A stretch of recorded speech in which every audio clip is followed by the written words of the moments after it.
መከራው እምቢ ካለ መከራው ይምከረው ይላል ያገሬ ሰው ሲተርት። መከርን አስመከርን ዘከርን አስዘከርን አልሰማልክ። አሁን ጭራሽ በ11ኛው ሰዓት በእኔና በአንቺ መሀል ሰው ለምን ታስገቢያለሽ እንዴ?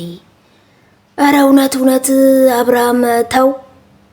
ማን ነው በመሀል ሰው ያስገባው? እሷ እንደውም ዓለም ያወቀው አገር ያወቀው የህግ አካል ነው ይዛ የመጣችው። አንተ እኮ በለዋል። እኔ በነገራችን ላይ ግን መማገጥ ኖርማል ነው እንዴ? ግን ለአንድ ለሴት ልጅ በለዋ ላይ ማቅጠህ ከመገኘት ውጪ ለሷ ትልቅ ስብራት የለም። በቃ እኔ አንዳንድ ወንዶች በተለይ በሙሉ ማለት እችላለሁ። ወንዶች በተለይ ይሄ መማገጥ ኖርማል ነው አድርጋችሁ የምታስቡት። በቃ ትማግጡና በቃ እንታረቅ፣ በቃ ይቅርታ አድርግልኝ ኖርማል ነው። ልቧ ላይ ያስቀራው ጠባሳ ይቅር የሚባል ነገር እኮ አይደለም። ኢትስ ኦኬ። እሷ እንደው ለልጄም ብላ ለራሷም ብላ ለመዳም ብላ ለመኖር ብላ ሶሪ ልትልህ በቃ የሆነ ይቅርታ ልትቀበል ትችላለች፣ ይቅር ልትልህ ትችላለች። ግን ልቧ ይቅር አይለ፣ ውስጧ ይቅር አይለ።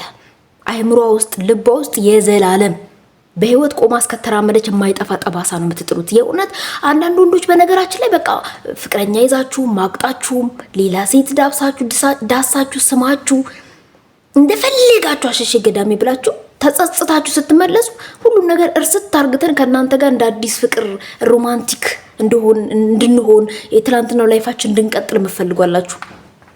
በቃ እንዲቀላል ነው ለሴት ልጅ።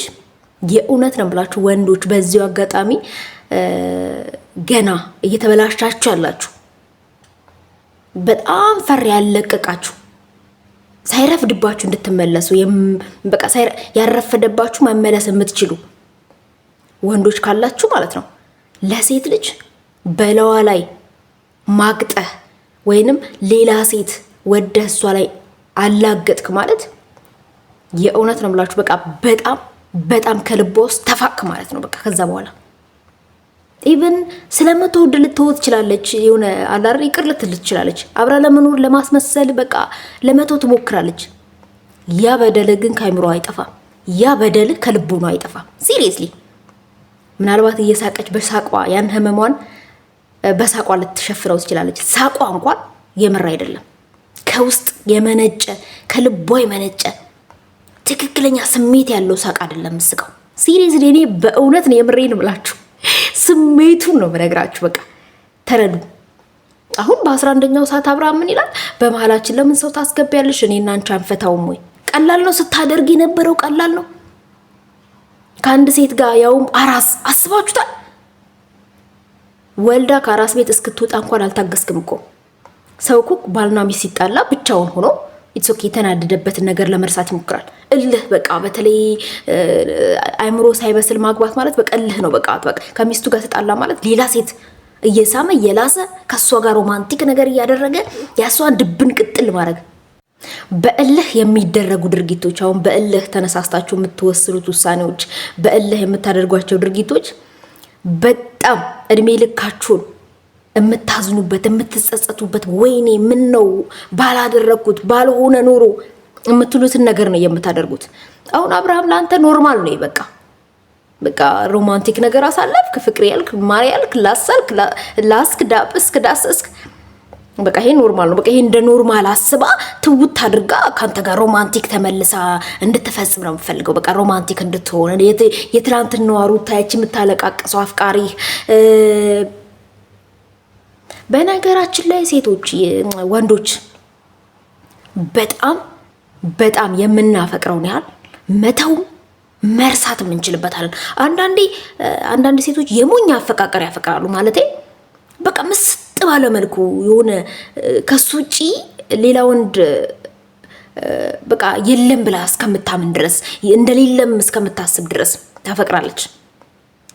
በዛው ልክ ደግሞ እሷ ልብ ውስጥ የሞትክ ቀን ልቧ የሞተ ቀን ላንተ በቃ ላንተ ያላት ስሜት የሞተ ቀን ኢቭን አንተ በህይወት እንዳለ ራሱ ላታስብ ትችላለች። ይሄን ታውቃላችሁ። ግን በቃ ባይምሯ አንተ በህይወት እንደሌለ አርግታ የምታስባለች። በቃ ለሷ አንተ በህይወት የለህም። በቃ የሆነ ልቧ ውስጥ ሞታል።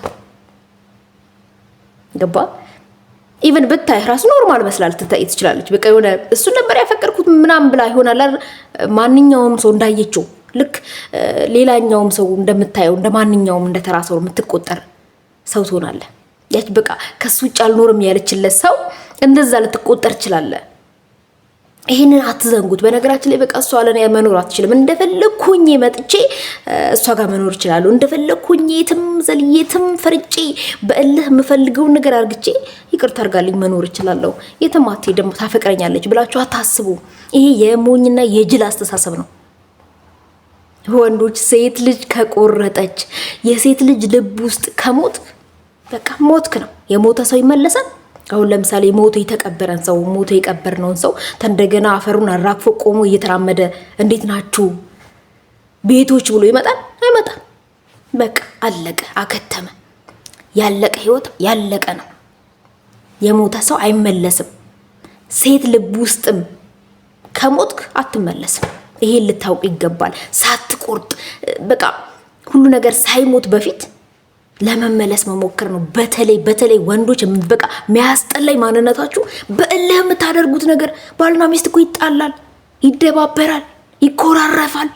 በዛ ሰዓት ግን ምን አባቷ ታመጣለች? ጭራሽ በሷ አመራር ልመራኝ ትችላለች ትፈልጋለች እንዴ ምናምን ብላችሁ በቃ ሌላ ላይፍ ውስጥ ወንድም ጓደኛ ካላችሁ ደግሞ በስማም በቃ እኮ ሴት ነው አባወራው እሷ ናት፣ ሂዱ በዚህ ውጣ በዚህ ገባ እኮ ነው የምትለው የሚል ሳክሰስ ሲሰክሷችሁ በቃ ወኔና ወንድነታችሁን የምታሳዩት ለሚስታችሁ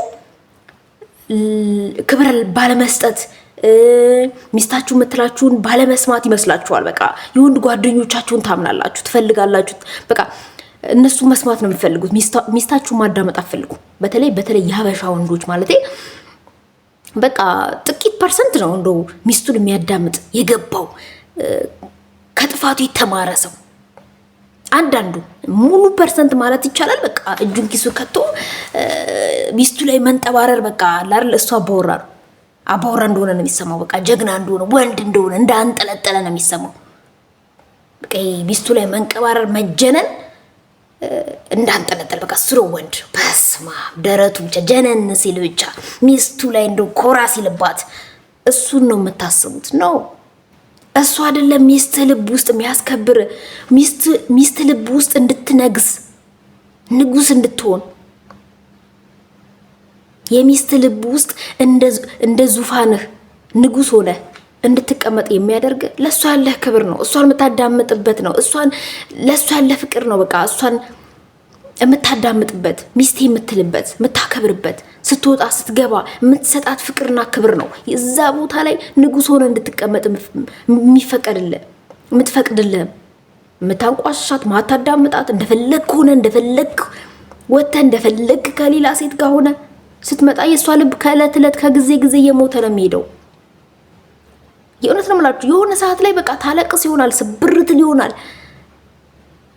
ዓለም ሁሉ ግራ እስከሚገባት እንደዚህ ነው እንዴ ለካ ህይወት እስከምትል ድረስ ግራ ሊገባት ይችላል። ግን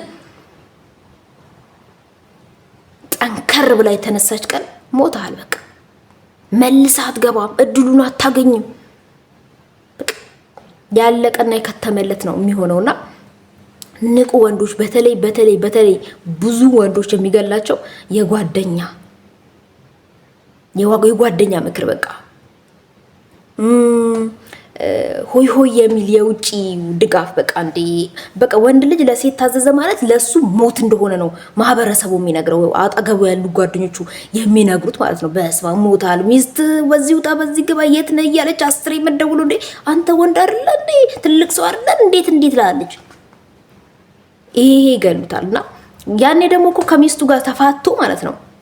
ከሚስቱ ጋር ተፋቱ ባለበት ብቻውን ባለበት ሰዓት ማንንም ዞር ብሎ ያየው። በቃ ሲጀመር ቤተን ብታከብር ኖሮ እኮ ትዳርን አይበተንም ነበር። አንተ ለሚስት ያሉንክ መጨረሻ ወጣው ማለት ነው። በቃ ለሚስት ያሉንክ እያለ ነው ሁሉም ያላግጥብህ። እና ይሄ ነው በቃ ወንዶች ንቁ፣ ሳይረፍድባችሁ ንቁ። በ11ኛው ሰዓት ይገባችኋል።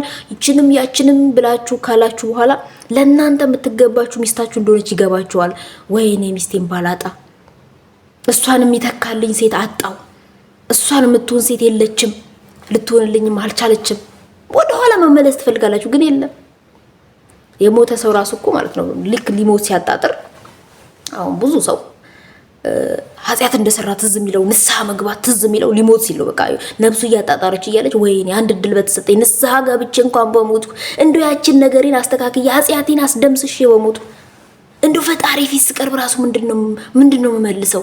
በቃ የሆነ የሞት አፋፍ ላይ ደርሳችሁ የምታውቁ ሰዎች ታውቁታላችሁ። እና በቃ ስንት ነገር እንደምናስብ ይሄ ቤት ሰርቼ ፎቅ ሰርቼ አግብቼ ወልጄ ከብጄ የሚለው ይቀርና ቢያንስ ፈጣሪ ፊት ስንቆማ የምንመልሰው ነገር ጥሩ ስራችን መጥፎ ስራችን እሱን ነው የምናስበውና ልክ እንደዚህ ከረፈደ በኋላ ምን እድሉ በተሰጠኝ ከምንል ዛሬ እድሉ መጠቀም ነበረብን። አብርሃም እንግዲህ እድልህን አሳልፈዋል። በራስህ ምክንያት ሆይ ሆይ በማለት ደረትን በመንፋት በእልህ ይሄ እልህ ነው የሰው ልጅ ይዞ ገደል እየገባ ያለው። ሰው እኮ ይናደዳል፣ ይበሳጫል፣ ግን ረጋ ማድረግ አለበት። በእልህ እኔ ከፍቅረኛ ይጋጣለሁ፣ በእልህ ሌላ ወንድ ጋር ሂጅ መጣበቅ አለብኝ፣ በእልህ ከሌላ ወንድ ጋር ሂጅ መጋደም፣ ከሌላ ወንድ ጋር ሽሽ ገዳሜ፣ ከሌላ ወንድ ጋር መሳሳም፣ መላላስ፣ ሌላ ወንድ ማፍቀር፣ ከሌላ ወንድ ጋር የፍቅር ላይፍ ማሳለፍ። እንዴ ንዴታችን እስኪበርድ እኮ ትንሽ መቆየት አለ፣ መነጋገር መፍታት አለ። እልህ ቤትን ያፈርሳል። እንዳይሆን አድርጎ ኢቭን ሲስተርሊ ብላዘርሊ ራሱ ድጋሚ ላይ ያገናኛችሁ ነው የሚያለያያችሁ። በቃ በጣም ነው የሚያራርቃችሁ። ሆድና ጀርባ ነው የሚያረጋችሁ። በቃ በጣም የሚያራርቃችሁና ይህን ነገር እንግዲህ መጨረሻው እንደዚህ ሆኗል። የእናንተ ነገር ፍርድ ቤት ደረጃ ደርሷል። በሰላም አልፈታ ብለሃል። አሁን ደግሞ በ11ኛ ሰዓት እኔና አንቺ አንፈታውም ወይ እኔና አንቺ አንበቃም ወይ በመሀላችን ለምን ሰው ታስገቢያለሽ? የህግ አካል ታስገቢያለሽ? እንደ አንተ የምታዳምጥ ሰው ስትሆን እኮ ነው። ወንዶች በነገራችን ላይ ከጥፋታችሁም እኮ የማታዳምጡት ጅንን ሰው አጥፍቶም እንኳን ይጸጸታል እኮ ይቅርታ እሺ ማሪ አጥፍቻለሁ ጅንን በቃ አይደለ ቋ ምናምን የምትሉት ነገር አለ። በቃ የሆነ ኮሌታን ቋርግተ ምናምን ጅንን ምናምን የምትሉት ነገር አለና ይሄ ነገራችሁ ይዟችሁ ገደል ለሚገባው ከእለት እለት ከቀን ቀን የምታሳያት ሪያክሽንና የምታደርገው ነገር ልቧን ድንድን አድርጎታል። በቃ ሩታውን ልቧ ደንድኗል፣ አሞቷ ፈሷል፣ ልቧ ውስጥ ሞታል። ይሄ ነው በቃ ከእለት እለት ቢያንስ ሰው እኮ ከእለት እለት እየተሻለ እየተጸጸተ ቢሆን ጥሩ ነው። የሆነ የሷን ልብ እንድትመልሰው ያደርጋል። ጭራሽ ልቧን እየገደልከው ነው የሄድከውና በኋላ ላይ በ11ኛው ሰዓት እኔና አንቺ ቁጭ ብለን መወያየት የለብንም ወይ ምናምን እንግዲህ ተመክሮ ተዘክሮ አልገባ ያለው ሰው እንዲህ ነው። አስመክራለች፣ አዘክራለች፣ አሁን በቀኝ ብላለች። እንግዲህ ምንም ማድረግ አንችልም። እንግዲህ እኛ ወንዶች ሌሎቻችሁ ተማሩ፣ ያረፈደባችሁ ተማሩ፣ የረፈደባችሁ ቻው አለቀ፣ አክትሟል። ያከተመ ቡና መቼም ቡና እስከ 3ኛ ከተጠጣ በኋላ 4ኛ ሲጻድ እንዳቦላ አይሆንም።